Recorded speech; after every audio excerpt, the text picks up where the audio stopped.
Hi there, Dave Keller here with Market Misbehavior. When I interview people, I love to ask them what their one chart would be. And that is, if you had one chart, just one chart, besides just a regular chart of the S&P 500, to give you a good read on the overall market environment, what would it be and why?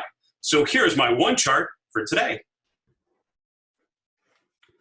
So today, my one chart is actually an individual stock. It's Microsoft, and I'm not picking Microsoft because selfishly they're based in Redmond, Washington, which is not far from where I'm at right now.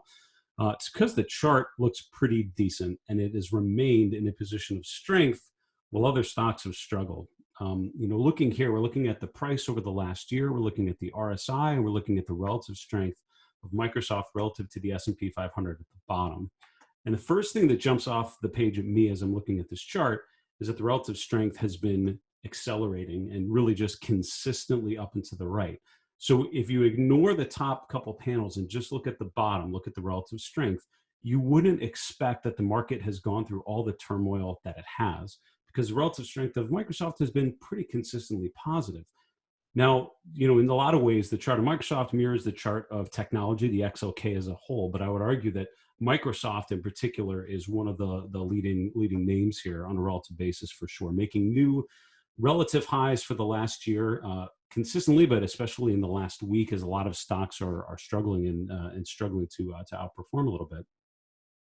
Other things that are of interest here, while the S&P 500 has retraced about 50% of its February to March decline, Microsoft has actually eclipsed the 61.8% retracement. And, again, from a pure Fibonacci perspective, would suggest we're on our way back to previous highs, which would be around 190 for Microsoft. And I think that's potentially reasonable there.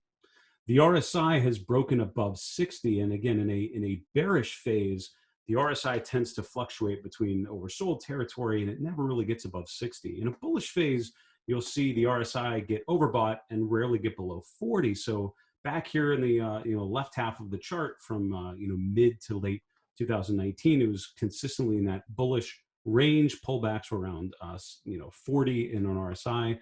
Toward the end of 2019 into 2020, it never even got below 50.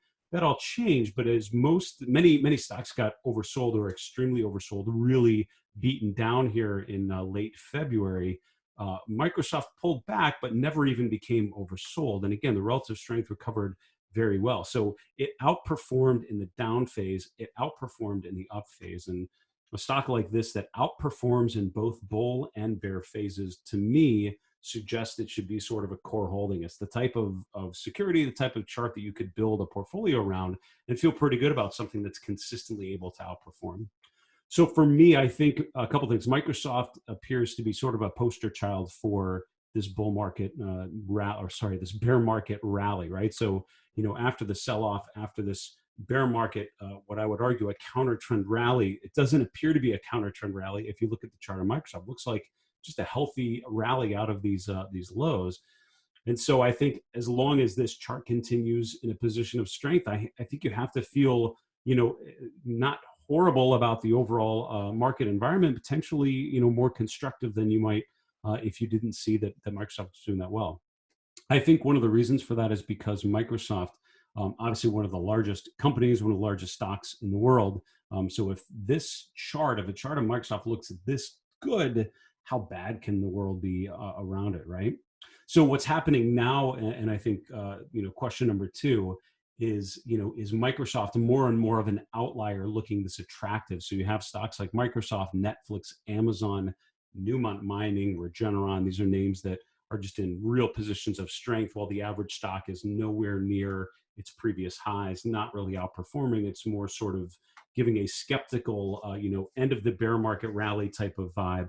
I think another question from a breadth perspective is whether this chart of Microsoft seems more and more unique, more and more of an outlier relative to other stocks. And that's where you could have a situation where a small number of names, and Microsoft potentially included, continue to do well and especially outperform while the average stock starts to weaken. The other thing I would look at, and again, I'm limited to one chart for this exercise, but maybe one other way to validate is look at the underperformance of small caps, which certainly seems to be persisting. So, the average stock not really participating in the rally for Microsoft. But again, this is my one chart for today, really highlighting a large mega cap name outperforming in both bull and bear cycles. So it's a place that investors are voting on for long-term appreciation, but also as a safe haven, which it seems to be sort of an all-weather stock around this point.